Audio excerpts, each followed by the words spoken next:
Apa? Hampa tengah cari baju tidur. Bolehlah beli baju tidur ni hampa. Baju tidur ni dia besar. Sesar untuk saiz sampai 4XL. Jadi dia ada saiz M, saiz L, saiz XL, 2XL, 3XL dan juga 4XL.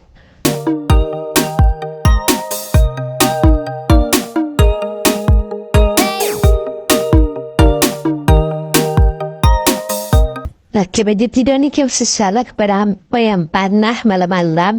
Tak nak pakai baju tidur. Apa bolehlah beli baju tidur ni hampa. Baju tidur ni dia tak panah. Kain dia pun tak panah. Dia ada poket tepi. Poket kecil tepi ni. Bolehlah letak apa-apa tepi ni kan. Dia punya size dia pun sehingga 4XL.